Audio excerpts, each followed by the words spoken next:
if you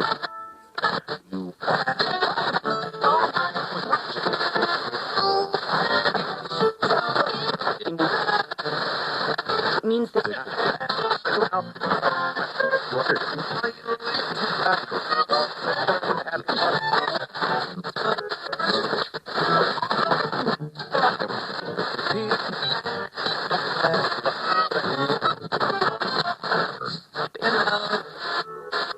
do it.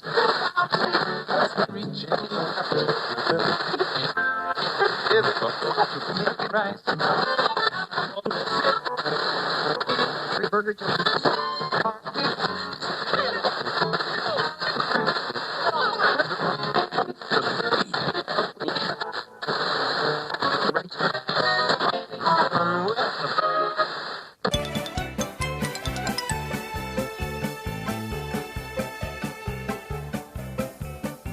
Welcome to Air Checks. In this hour, we will be presenting the final of the 2 episodes of the Hitchhiker's Guide to the Galaxy from the Secondary Phase series. Further recording attempts of Hitchhikers were made on 23rd of October and December 3, 1979. The recording of the final episode in the second series was completed on January 13, 1980. The audio mixing of the episode was not finished until 25 January, the day it was transmitted. The tape arrived just a few minutes before transmission. The final 5 episodes, completing the second radio series, were broadcast in January 1980. From the Hitchhiker's Guide to the Galaxy, from the Secondary Phase series, entitled Fit the 11th. The Hitchhiker's Guide to the Galaxy, by Douglas Adams, starring Peter Jones as the Book.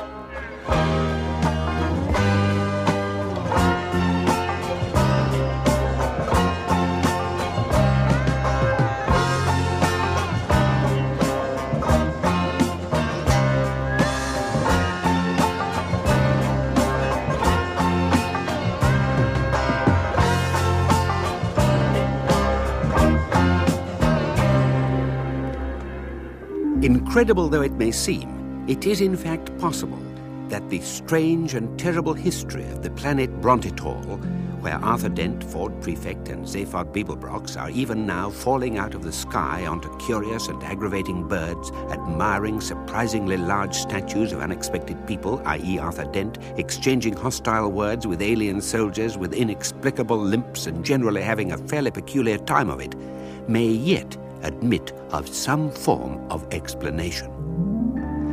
Furthermore, it is possible that this explanation will have more than a little to do with the mysterious somethings, or whatchamacallits, of which the bird people refuse to speak.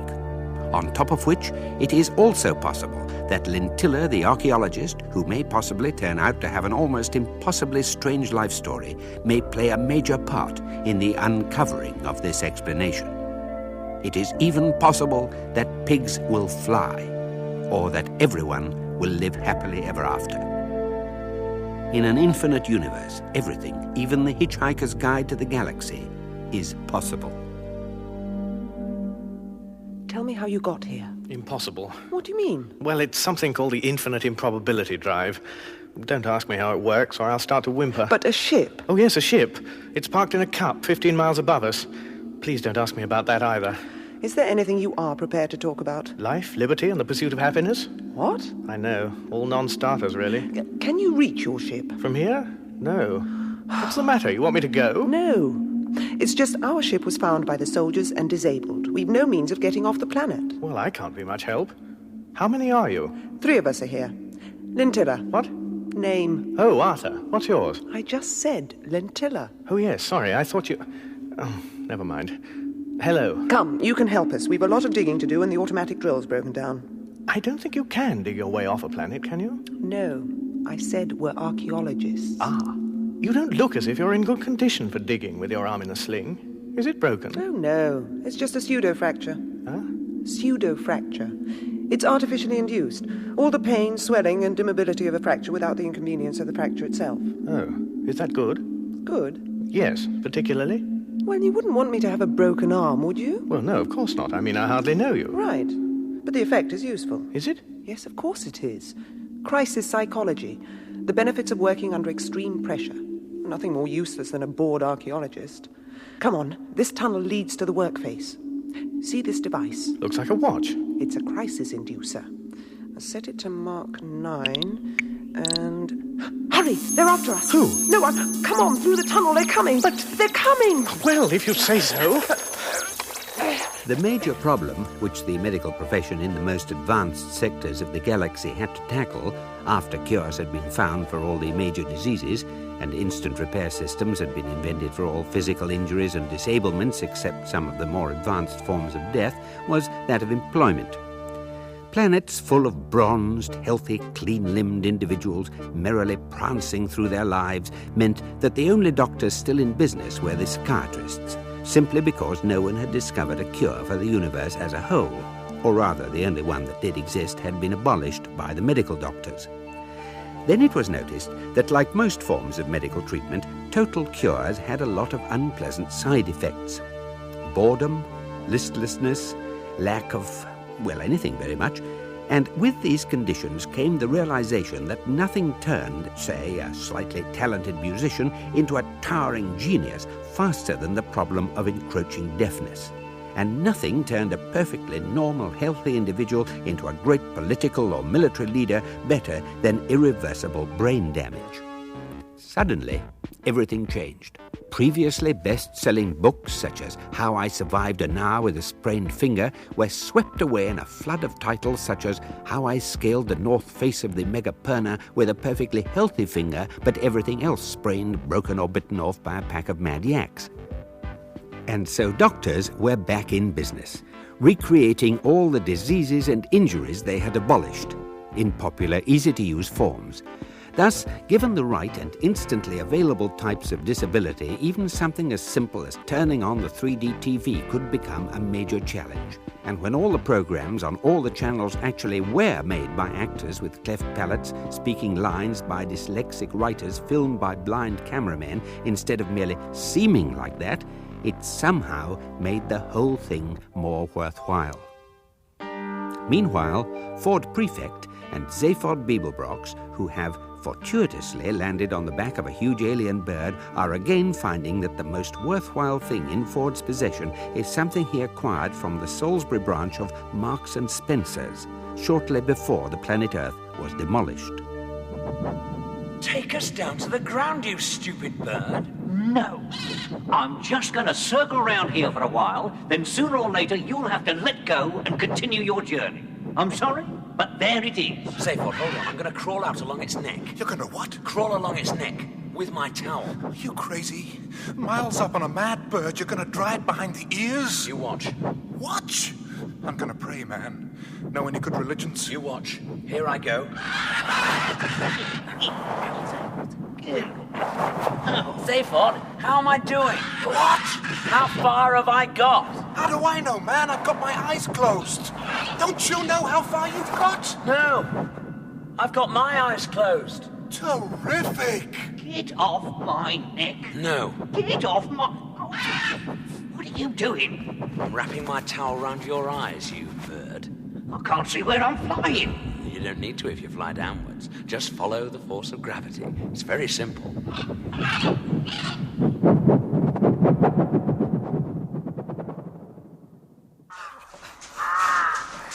Great idea, wasn't it? Yeah, keep running.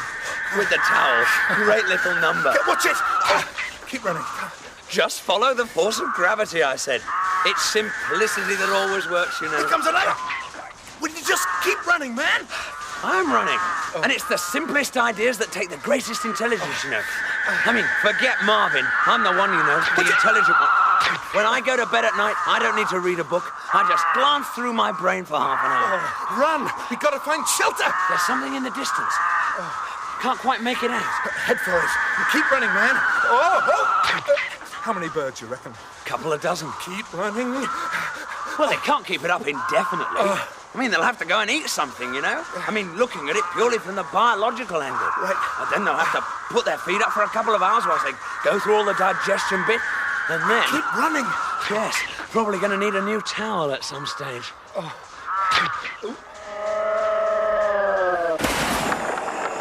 Chronologically speaking, the immediately preceding noise, the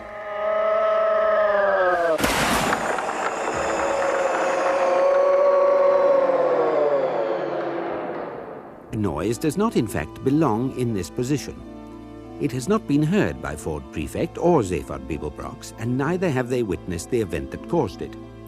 It is included at this moment partly to point up certain causal relationships between events past and events to come, and partly to create a sense of mystery and wonder, A, as to what it could possibly be, B, as to the nature of these past and future events, and C, as to whether these alleged causal relationships will become important, or indeed apparent. For the moment, suffice it to say that the event has taken place, and that Arthur Dent will very soon encounter one of its consequences. This is the sound of him emerging from the tunnel. How did you manage that? You got here minutes ahead of me, and with an imaginary broken arm. Well, that's the whole point. You always overcompensate for your disabilities. I'm thinking of having my whole body surgically removed. Right. Crisis over. I've turned off our pursuers. What? Oh, yes, good. Well, look, tell me. Lintilla? Yes, you told me your name, thanks. The point is... Lintilla? Where have you been? You've been hours. Who's this? I ran into some foot soldiers and had to stay hidden. I found this. Who is it? He says his name's Arthur, but I think he's harmless. He can help us dig. Excuse me, who is this? This is Lintilla. But I thought you... Where's Lintilla? Who? Over there at the workface. Most extraordinary thing has happened. Yes, very probably, Hello? but why... Is that you, Lintilla? Excuse me, can I get a word in edgeways? What do you want? Why are the three of you? Why is there only one of you? Could I have notice of that question? It's very strange. We were making hardly any progress at all without the drill. Then just when I turned my back, there was an extraordinary noise. What sort of noise? A sort of noise. When I looked back, a whole shaft had opened up. Really? Really? It's exposed all the archaeological seams. We're almost home and dry. But that's impossible. Well, I don't know about impossible. It's very improbable. But why are you all exactly the same as each other? Well, you're exactly the same as yourself, aren't you? This is true, Well then, but unhelpful.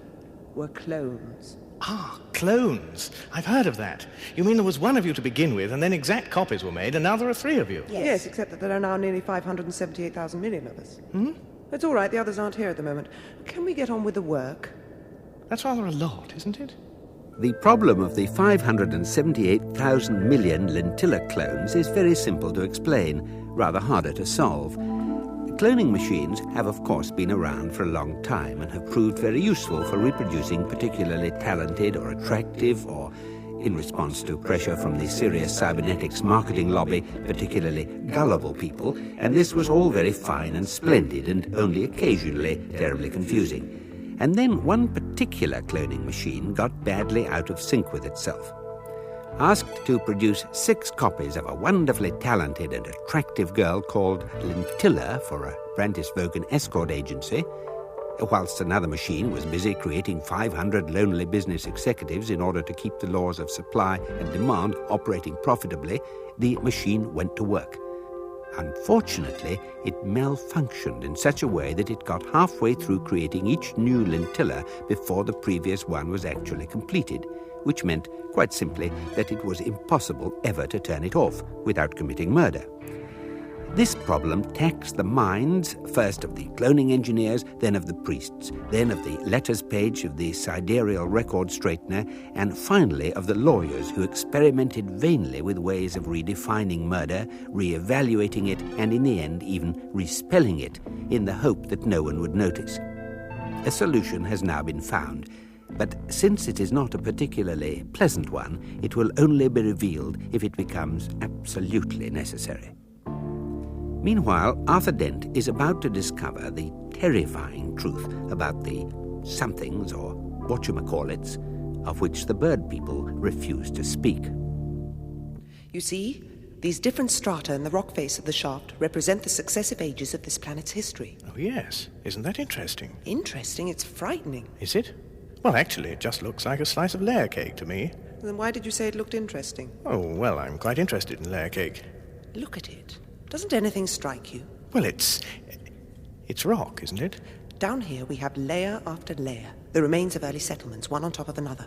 Then more layers, thicker ones, the remains of cities, each built on the ruins of the previous one. We're talking about thousands of years, you see.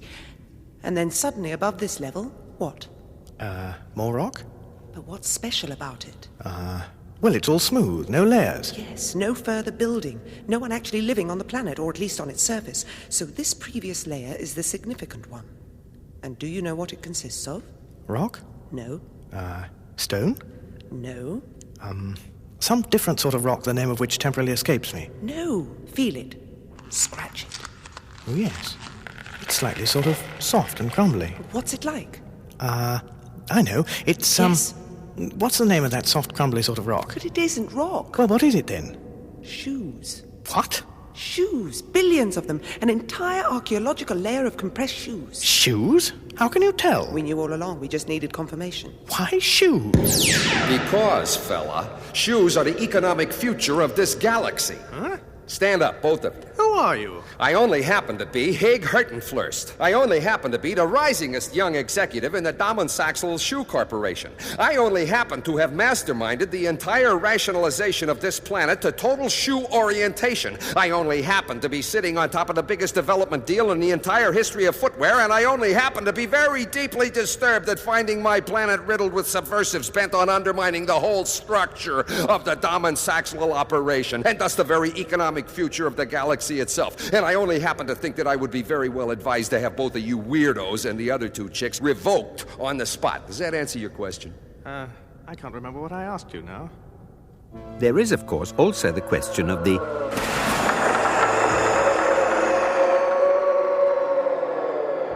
noise, which, as has been suggested, was in some way connected with the sudden and fortuitous appearance of a deep shaft in the ground. Further noises are now to be heard at the very bottom of this shaft, which may go some way towards explaining the previous noise. This is what the new noise sounds like.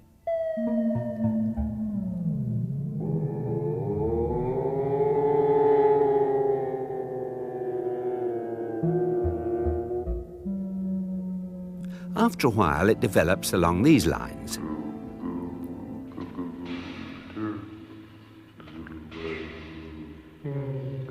And then continues thus. Fact. I ache, therefore I am. Or in my case, I am, therefore I ache. Oh, look, I appear to be lying at the bottom of a very deep, dark hole. That seems a familiar concept. What does it remind me of? Ah, I remember. Life. Perhaps if I lie here and ignore it, it'll go away again. Or then again, perhaps not. To be perfectly frank with myself, if it didn't go away as a result of me falling 15 miles through the air and a further mile through solid rock, I'm probably stuck with it for good. Why don't I just lie here anyway? Why don't I climb out?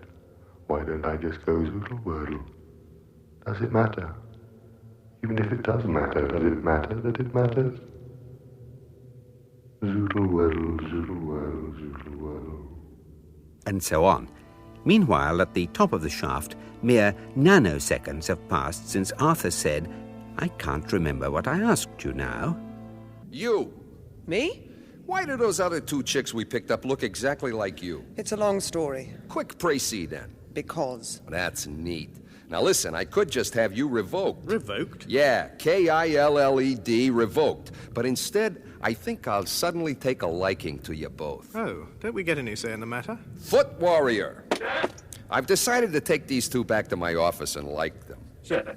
I think I'd like them on the wall best. See to it. We'll go in my business buggy. At once, sir. And don't limp. No, sir. I'll try not to, sir. Don't just try, cut it right out. Yes, sir. Now you're limping with your other foot. Yeah. Yes, sir. Don't limp with either foot. Right, sir. You two prisoners. Who? Us? Pick up the Foot Warrior and bring him back with you. Thank you, sir. Welcome to my office, the nerve center of the operation here. Since you were so keen to find out the truth about us, you shall see it in comfort. Foot Warrior. Sir? Showed him the film. Yes, sir. Oh. You two. Carry him to the projector scope. What's the matter with him? His feet are the wrong size for his shoes. Ah. Thank you. Thank you so much.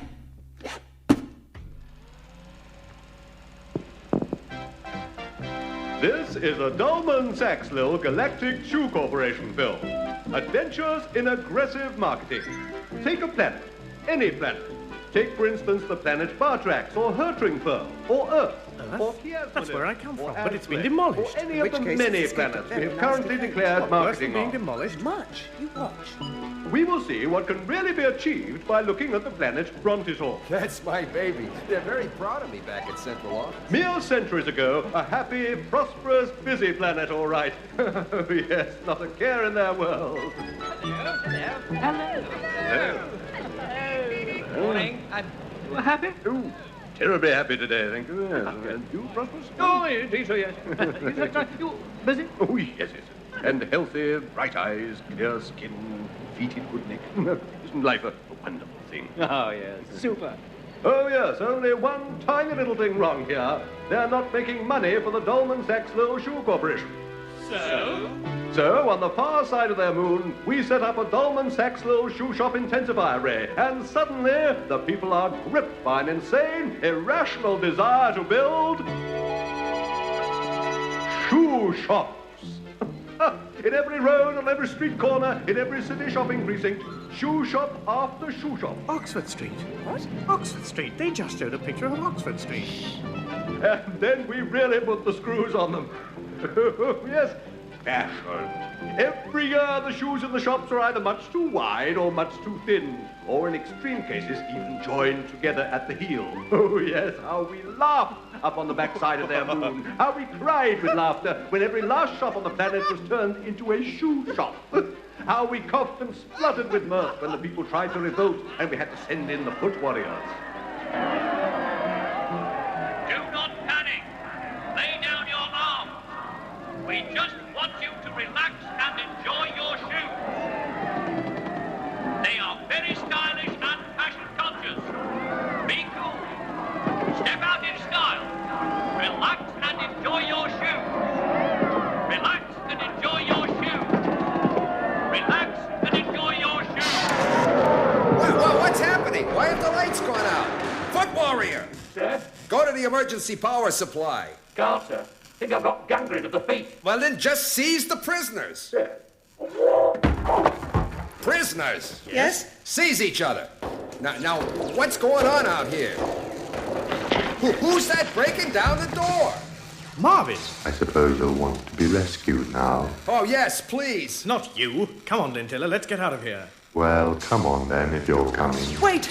I've just got to turn on my crisis inducer. There. Oh, come on, they're after us!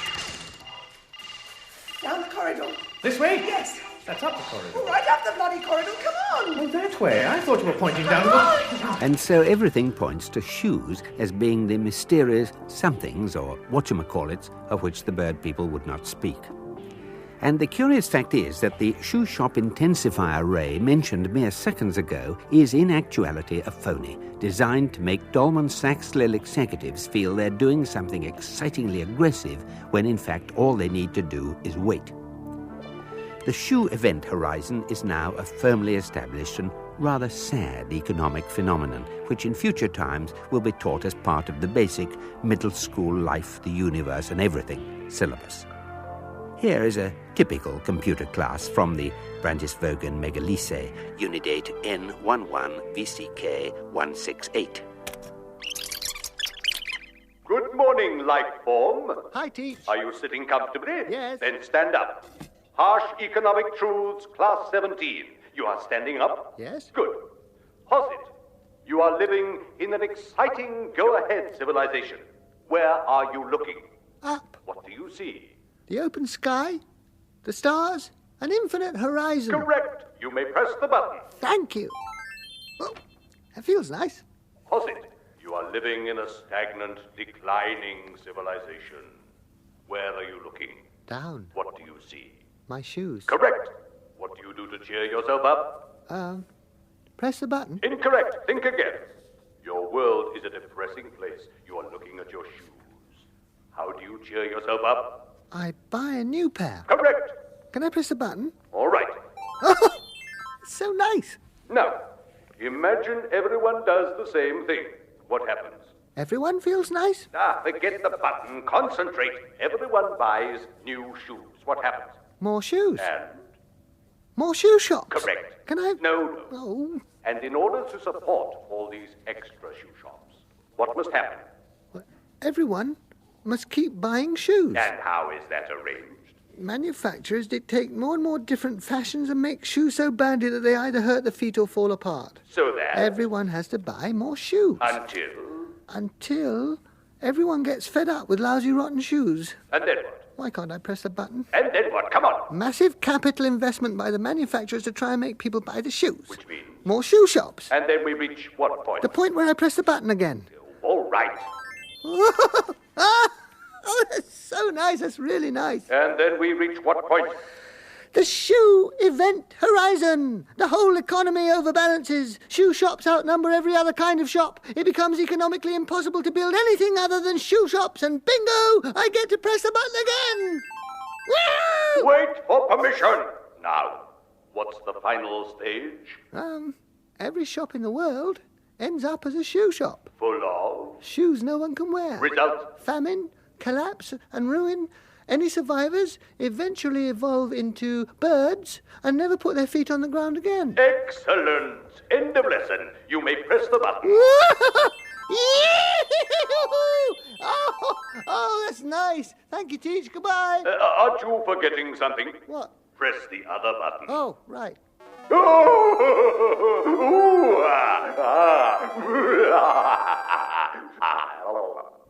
And so forth. Meanwhile, at the Dolmen Saxlil base, the excitement is, of course, mounting. You did a good job finding us, Marvin. Where have you been? In a deep, dark hole. I climbed out because I started to like it too much. Come on, keep moving. We must find a way out of here. Right! Whilst a mere mile or so to the east, Zaphod Beeblebrox and Ford Prefect are very keen to find their way into somewhere, namely some sort of shelter from the continuing revenge of the bird people. They find it in the form of a derelict building which is vast, very low, and very, very old. The door! Open it!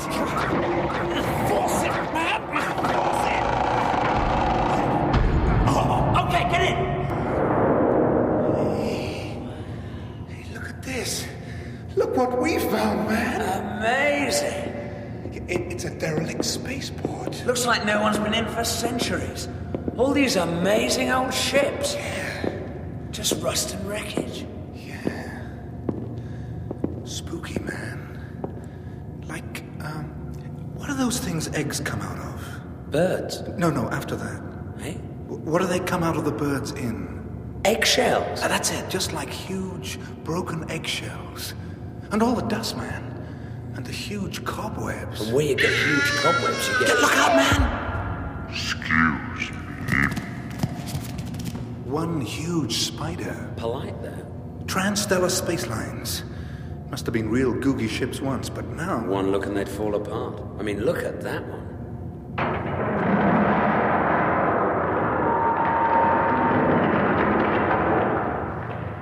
It fell apart, man. Hey, but look at that one. The big one over there.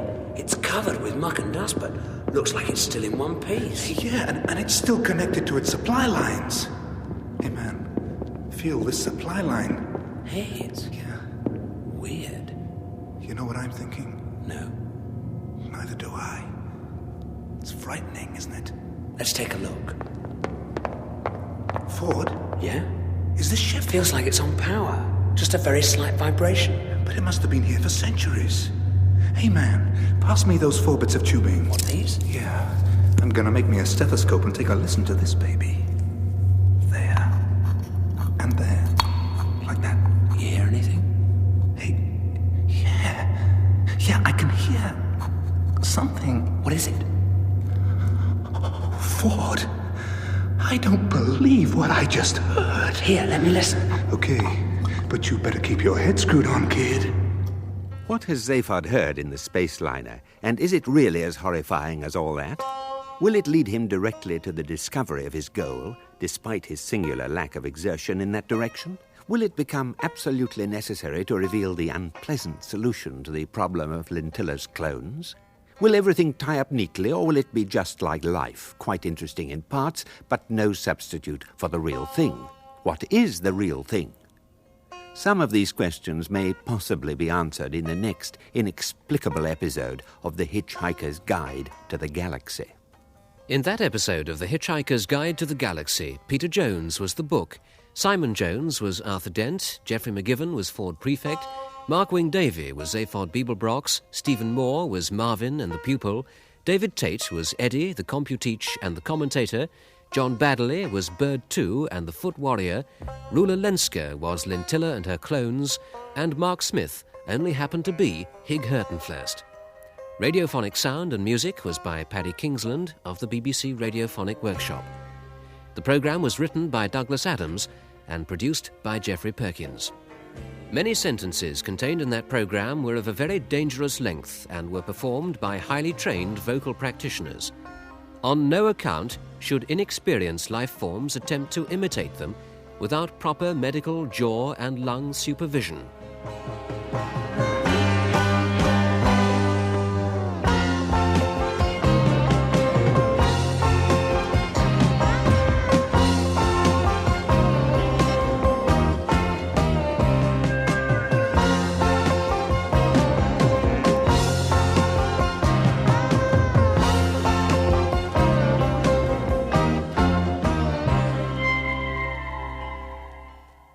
That was Fit the 11th.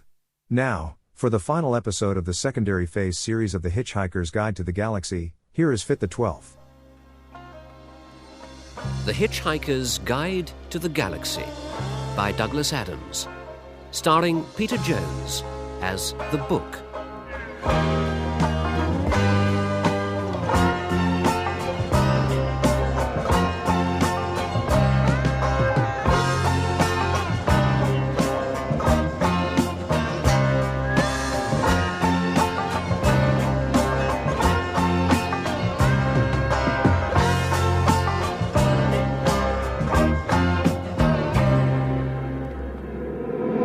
What we find is this, that Ford Prefect and Zaphod Beeblebrox have broken into an ancient building, concerning which they have reached the following conclusion. It's a derelict spaceport. And within which they have discovered a large number of amazing old ships, whose condition has been described by Ford Prefect in these terms. Just rust and wreckage.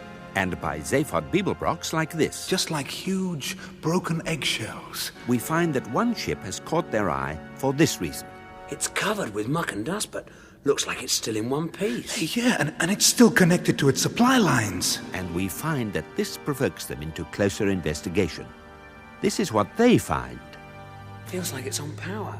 Just a very slight vibration. But it must have been here for centuries. Hey, man, pass me those 4 bits of tubing. What, these? Yeah. I'm gonna make me a stethoscope and take a listen to this baby. There. And there. Like that. You hear anything? Hey, yeah, I can hear something. What is it? Ford, I don't believe what I just heard. Here, let me listen. Okay, but you better keep your head screwed on, kid. You can hear? Yeah. It's a voice. But can you hear what it's saying, man? Can you get your mind behind what it's saying? Shh. I'm trying. Transstellar Space Lines would like to apologize to passengers for the continuing delay to the departure of this flight.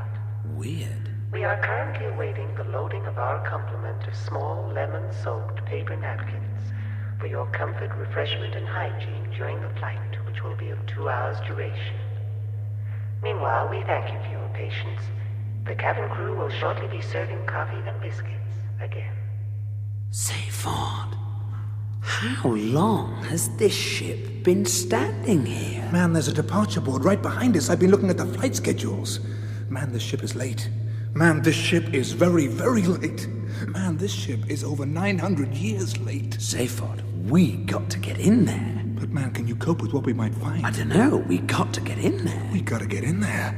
What we find, we find. What we also find is that Arthur Dent, Marvin, and the girl Lintilla, who, as has already been established, has now been cloned over 578,000 million times, and has thus created a problem in some quarters, are now thoroughly lost in the Dolman Saxlil base. This is because there is no light, which is in turn because Marvin has done something aggravating to the Dolman-Saxlell power supply, which is in turn because he was anxious to create some confusion under cover of which he could rescue Arthur and Lintilla, which was in turn because they had been captured by Hig Hurtenflurst, which was in turn because... and so on back to the initial and highly controversial creation of the universe. Only 2 of Lintilla's 578,000 million clones are on the planet Brontitor with her, and it is more than likely that we shall also find them. There's your better half and worse half. Or at least you're exactly the same halves. Thirds, Lintilla? whatever. Why do people lead such complicated What lives? happened to you? There were a couple of foot warriors standing guard over us, but after a while they sat guard over us. Then they wandered away to find some corn plasters. And so we escaped. Right, where are we going? How should I know? It's your universe. You go where you like. We'll get back to our ship. I thought you said it didn't work. But there's a derelict spaceport about a mile or so from here. We might be able to get some parts to repair it with. Well, I'm not very skilled at repairing spaceships. Well, you can learn. Take a bit of time, I think. You could take some evening classes. What, here? Yes. I've got a bottle of them, little pink ones. Well, Come on, then, let's get out of here before they restore the power and find us. They restored the power. They found us. Keep down. We demand that you keep yourself up, brother. With your hands up. We've got you covered. Shooting us won't do you any good. For us, for that matter. That's right. Come out. Now. It probably seems a terrible thing to say, but you know what I sometimes think would be useful in these situations? What? A gun of some sort. Will this help? What is it? It's a gun of some sort. Oh, that'll help. Can you make it fire? Yes. Right. Look, why don't you keep firing at them? I'll make a dash for the next intersection. You throw me the gun, I'll keep firing, and you make a dash for it. Did you ever see Gunfight at the OK Corral? What? No, you wouldn't have done. What? Never mind. No, what? No, just an old Western. Oh, please, I don't want to talk about it. Right. Everyone understand? Yes. Marvin? Understand. You ask me if I understand. Yes or no? Guess. Right, I'm going. You fire, I'll run. Now!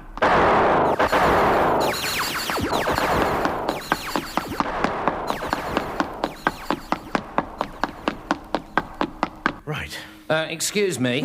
Who are you? Me? Well, you see, what it is, is I'm Poodoo. And look, I'm sorry to interrupt. Are you busy? What? Yes. Can I just ask you something? No, in a minute. Please get back. Right.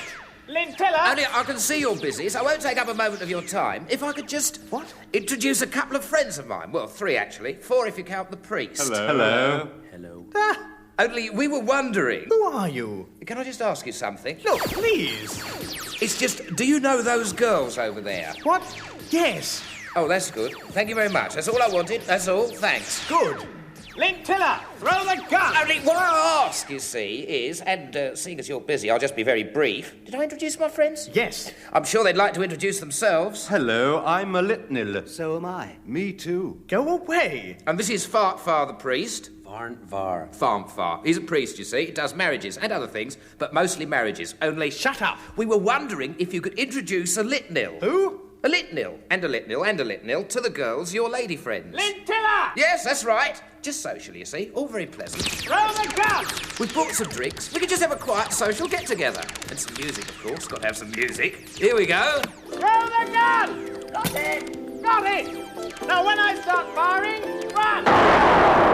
Then if it all goes very well, you see, we've got a priest on hand in case anybody wants to get married at all, just to round off the evening. Are you totally mad? No, they're not married yet. Oh, did you say mad? Yes. Oh, no, well, I don't think so. I thought you said married. Of course, they would be mad talking about marrying these girls if they were married already. Well, they could talk about it, of course, but somebody else would have to actually do it. Anyway. Shut up. Righto, Squire. Run! They're quite keen to get married, though, aren't you? Yes. Oh, yes. Very much so. Where did you nutters come from? Run! Oh, what we did, you see, is we flew in. We flew in, you see. Oh, yes, we definitely flew in. Well, bloody fly out again. Lintilla. Are you all right? Yes. Hello, ladies. Marvin? Never better. Good. Still very bad, though. Right. All you Lintillas, can you start firing again while I run the next bit? Lintilla? What's going on? Hello. I think the lads and lasses are just getting acquainted.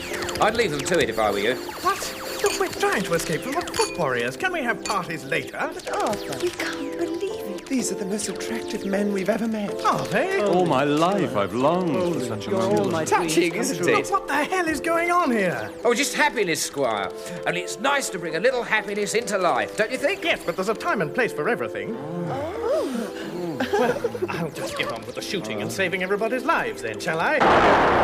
No kissing now, lovebirds. Very old-fashioned sector of the galaxy, this. No kissing allowed without names firmly on marriage certificates. Oh. Looks like a cue for action from you then, doesn't it, Padre? And I just happen to have the warrants for your marriage... licenses about my person. Mad, totally bonkers. And then, as soon as you're all happily conjoined, you can get on with escaping and everything, knowing that you have the love, support and trust of your chosen partners. Nice, isn't it? Now, who's going to marry who? Listen, you foot warriors! Can you hold hard a bit with the firing? I've just got 3 impromptu weddings breaking out behind me. What? Weddings! You know, with this ring I thee wed and that sort of thing. Did you say weddings? Yes! Yes, I think so. Can we come? No, stay back! Dearly beloved, we are gathered. Yeah, we'll skip all that. Let's just get straight on with the signing and the pronouncement, shall we? Let's all go mad, shall we? Now, what you all do, you see, is you sign here. That's right. Look, let's change the music. Something a bit special for you. Keep back! That's good. Name there, that's very good. Right, Padre? I now pronounce you men and wives. Men, you can kiss your brides.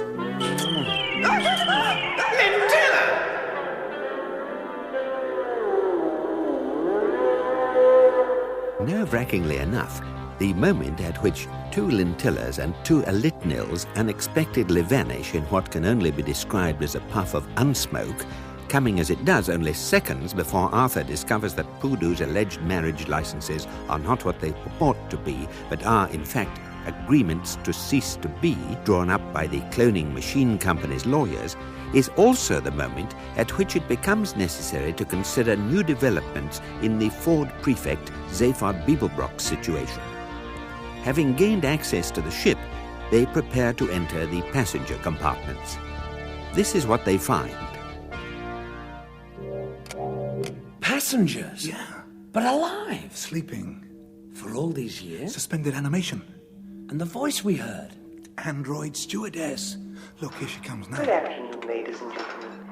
Thank you for bearing with us during the slight delay. We will be taking off as soon as we possibly can. If you would like to wake up now, I will serve you coffee and biscuits. Wake up now. Run, man!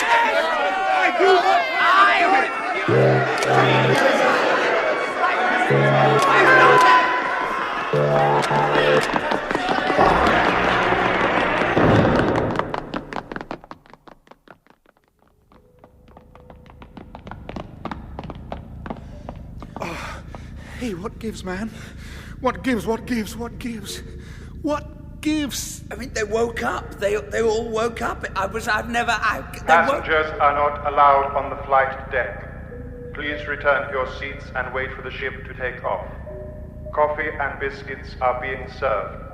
This is your autopilot speaking. Please return to your seats. Go back in there. We're not passengers. Please return to your seats. No, we're not passengers. Please return to your seats. We're not... Hello? Can you hear me? What's happening on this hell ship? There has been a delay. The passengers are kept in temporary suspended animation for their comfort and convenience. Coffee and biscuits are served every 10 years, after which passengers are returned to suspended animation for their comfort and convenience.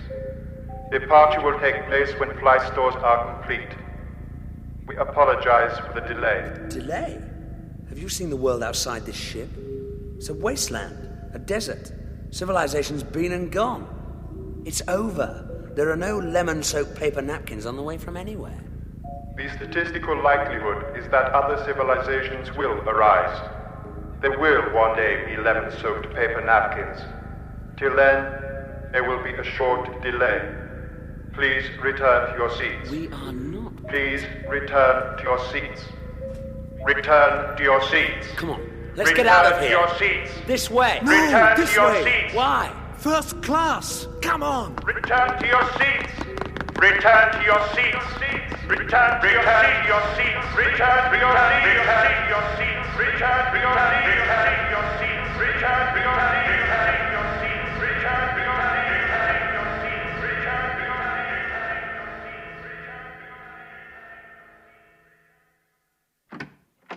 Zaphod Beeblebrox. Who? My name's Zarniwoop. You wanted to see me. Please sit down. And since this is, of course, an immensely frustrating and nerve-wracking moment for the narrative suddenly to switch tracks again, that is precisely what the narrative will now do. Lentilla, are you all right? I think so. Just shattered and drained. Marvin's got Poodoo and the priest under control. They're from the cloning machine company, I know. Marvin's tied them up. He's put a cassette of his autobiography in their tape machine and left it running. So I think it's all up with them. I didn't ask to be made. No one consulted me or considered my feelings in the matter. I don't think it even occurred to them that I might have feelings. After I was made, I was left in a dark room for 6 months, and me with this terrible pain in all the diodes down my left side. I called for succor in my loneliness, but did anyone come? Did they help? My first and only true friend was a small rat. One day, it crawled into a cavity in my right ankle and died. I've a horrible feeling it's still there. As for the third Alitnil, well, it's the only time I've ever killed a man in cold blood, and I don't feel awfully... He wasn't a real man. He was an anti-clone. There must be millions of them now roaming the galaxy, wiping out my sisters. What's happened to the foot warriors? Oh, the flying chiropodist arrived. They all went off to have a word with him. Are you fit? Yes, I'm fine. Really, I am. Come on, we must get to the spaceport. Coming, Marvin? I suppose so. There it is. Just a mile away. Nice clear day for a brisk walk. See that huge form over there in the distance? Yes. 15-mile-high statue of me throwing a cup. Not often one comes across that sort of thing. Up there, you see, is the cup itself. Apparently it's held there by art. Wonderful, isn't it? Just a pity our ship's parked in it. Arthur, look, it's coming down. What? God, so it is. The cup's coming down. No, it isn't. The ground's going up. The sky's moving. Sideways. It's folding up. What's happening? When there aren't any real people here at all. So what do you? Share and enjoy. Share and enjoy.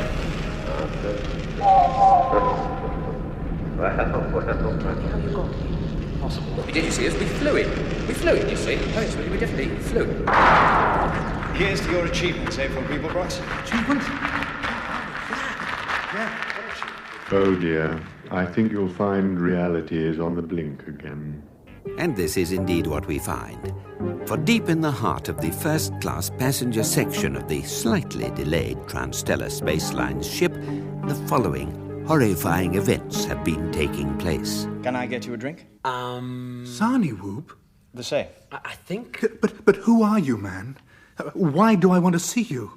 I was told you were on an intergalactic cruise, which I can handle, but in your office, which I can't. But I assure you it is true. In what? I wonder if... What do you want, Ford? A small jank spirit, if there is one. Get the man a drink, Zarniwoop. Or indeed a large one. And one for me. 2 for me. There's nothing worse than having only one drunk head. Well, here's to your achievements, Zaphod Beeblebrox. Achievement? Oh, yeah. Yeah. What achievement? Oh, I don't know. I achieved so many things, you know. You have the heart of gold. You have brought it here. Yeah. Into my universe. Yeah. What? This universe. I created it in my office. You've been in it for quite a while now. Huh? Is it all right if I just go and sit in this corner and get drunk? I may sing quietly if that doesn't disturb you. It's just been... Well, you know how it is. You mean we're in an artificial universe? Oh, yes. All that up there? Yes. Like in your office? Yes. Oh, man, I've heard of open plan, but... It's modelled very closely on the real one, you know, with just a few differences. But when did we get into it, man? I mean, like, where? When? You didn't notice? Well, I'll let you work it out for yourself. Now you've brought me the ship, we can dismantle this universe, return to the real one, and find what we're after. Can I just ask you some questions? By all means. Okay. Well, for starters, I'll have who, what, when, and where, and then whither, whether, whence, and wherefore to follow, and one big side order of why. And the wine list, please. It's terribly simple. Long ago, you and I and others planned to discover who it was who was ruling the galaxy, who was making all the decisions behind the president's back. I found where he was located and retreated to the safe hiding of the bar in the first-class lounge of a forgotten spaceship in an... Can we stop that man singing? Hey, Ford! I'll sing something else. In an artificial universe. Meanwhile, you were doing the most important job. You stole the infinite improbability drive ship, without which it would be impossible to breach the barriers protecting his world. And then you brought it to my hiding place. Ford! Oh, yeah? You're still singing. Am I? Oh, yes, I am. What's the matter? You don't like it? I'll sing something different. Well, won't you I'll just bring your ship down. Then we can get out of here and get on with it. Holding spirit. The major problem, one of the major problems, for there are several, one of the many major problems with governing people is that of who you get to do it, or rather of who manages to get people to let them do it to them. To summarize, it is a well-known and much lamented fact that those people who most want to rule people are, ipso facto, those least suited to do it. To summarize the summary, anyone who is capable of getting themselves made president should on no account be allowed to do the job. To summarize the summary of the summary, people are a problem. And so this is the situation we find. A succession of galactic presidents who so much enjoy the fun and palaver of being in power that they never really notice that they're not. And somewhere in the shadows behind them, who? Who can possibly rule if no one who wants to can be allowed to?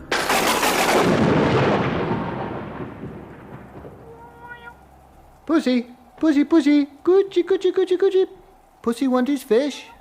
Nice piece of fish. Pussy want it. Pussy not eat his fish. Pussy get thin and waste away, I think. I imagine this is what will happen, but how can I tell? I think it's better if I don't get involved.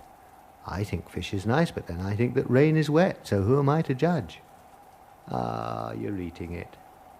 Fish come from far away, or so I'm told, or so I imagine I'm told. When the men come, or when in my mind the men come in their 6 black shiny ships, do they come in your mind too? What do you see, Pussy? And when I hear their questions, all their many questions, do you hear questions? Perhaps you just think they're singing songs to you. Perhaps they are singing songs to you, and I just think they're asking me questions. Do you think they came today? I do. There's mud on the floor, cigarettes and whiskey on my table, fish in your plate, and a memory of them in my mind. And look what else they've left me. Crosswords, dictionaries, and a calculator. I think I must be right in thinking they ask me questions. To come all that way and leave all these things just for the privilege of singing songs to you would be very strange behavior. Or so it seems to me. Who can tell? Who can tell? I think I saw another ship in the sky today. A big white one.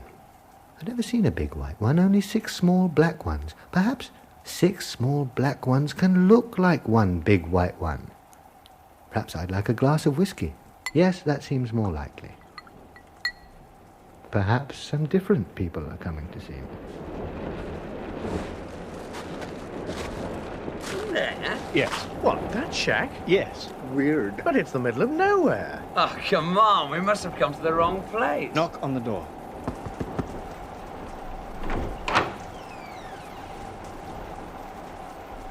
Hello? Excuse me, do you rule the universe? I try not to. Are you wet? Wet?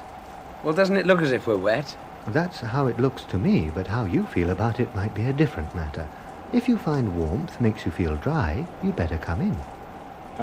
Sure. Oh, thanks fine. very much. Thank you. Very kind. Just through. What, you? Man, what's your name? I don't know. Why, do you think I ought to have one? It seems odd to give a bundle of vague sensory perceptions a name. Listen, we must ask you some questions. All right. You can sing to my cat if you like. Would he like that? You'd better ask him that. How long have you been ruling the universe? Ah, this is a question about the past, is it? Yes. How can I tell that the past isn't a fiction designed to account for the discrepancy between my immediate physical sensations and my state of mind? Do you answer all questions like this? I say what it occurs to me to say when I think I hear people say things more I cannot say. Oh, that clears it up. He's a weirdo. No, listen. People come to you, yes? I think so. And they ask you to take decisions about wars, about economies, about people, about everything going on out there in the universe. I only decide about my universe. My universe is what happens to my eyes and ears. Anything else is surmise and hearsay. For all I know, these people may not exist.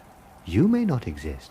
I say what it occurs to me to say. But don't you see? What you decide affects the fate of millions of people. I don't know them. I've never met them. They only exist in words I think I hear. The men who come to me say, so-and-so wants to declare what we call a war.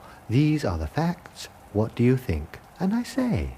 Sometimes it's a smaller thing. They might say, for instance, that a man called Zaphod Beeblebrox is president, but he is in financial collusion with a consortium of high-powered psychiatrists who want him to order the destruction of a planet called Earth because of some sort of experiment. Should he be allowed? Yeah. Now, wait a minute, man. Sit down, Arthur, sit down. Let go of me! Oh, Arthur, you know me. What leave him. We'll sort it out later. But it's folly to say you know what is happening to other people. Only they know, if they exist. Do you think they do? I have no opinion. How can I have? Ford, the Earthman, do you think he's... No, but that's not it, you know. That's not it at all, man. But don't you see that people live or die on your word? It's nothing to do with me. I am not involved with people. The Lord knows I am not a cruel man. You say the Lord. So you believe in... My cat. I call him the Lord. I am kind to him. All right. How do you know he exists? How do you know he knows you to be kind, or enjoys what you think of as your kindness? I don't. I have no idea. It merely pleases me to behave in a certain way to what appears to be a cat. What else do you do? Please, I am tired. What was that? I don't know, man. But I didn't like the sound of it. Let's get after the Earthman. Look, sorry to rush, great ruler. Keep up the disinterested work, right? See you around. No, wait! There is so much we must discover. Yeah, later. Arthur! Arthur! He's gone. Holy Belgium, man! So is the swatting ship! Was all that true? Oh, what is truth, man? You heard the weirdo? Fine. Zaphod, whatever may or may not happen from here on in, I just want you to know something. Yeah. I want you to know that I respect you. Great. Just not very much, that's all. What does the future hold for our heroes now? What does the past or present hold, for that matter? Will Arthur Dent now embark on a terrible and protracted vendetta against Zaphod Beeblebrox? Will he be all right, alone in the universe with only the infinite improbability drive ship, Marvin the paranoid android, Lintilla the archaeologist, Eddie the shipboard computer, a lot of chatty doors, and a battered copy of the Hitchhiker's Guide to the Galaxy for company? Who will Ford Prefect ally himself with? Arthur Dent, Zaphod Beeblebrox, or a large pan-galactic gargle blaster? Will there ever be another series of that wholly remarkable and mystifying entity, the Hitchhiker's Guide to the Galaxy? Find out, if you can. In that, the final episode of this series of The Hitchhiker's Guide to the Galaxy, Peter Jones was the book, Simon Jones was Arthur Dent, Geoffrey McGivern was Ford Prefect and the Priest, Mark Wing Davy was Zaphod Beeblebrox, Stephen Moore was Marvin and the Man in the Shack, David Tate was Eddie in the Arlitnils, Rula Lenska was the Lentillas and the Stewardess, Ken Campbell was Poodoo, and Jonathan Price was Zarniwoop and the Autopilot. Radiophonic sound and music was by Paddy Kingsland of the BBC Radiophonic Workshop. Technical presentation throughout the series was by Alec Hale-Munro, Lisa Braun and Colin Duff. The programme was written by Douglas Adams, produced by Geoffrey Perkins, and was made with the assistance of a digital writing system.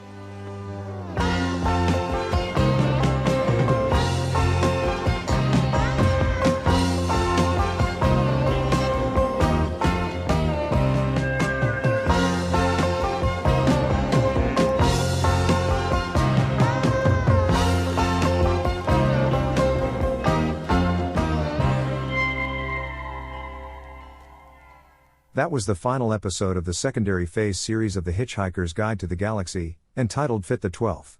Not to worry, though. We will start the tertiary phase of the Hitchhiker's Guide to the Galaxy in episode 23 of Airchecks this Saturday, September 23, 2024. Airchecks is a 3-hour podcast that is uploaded in 3-hour increments and are available where podcasts are downloaded. See you on at the same time in the same channel.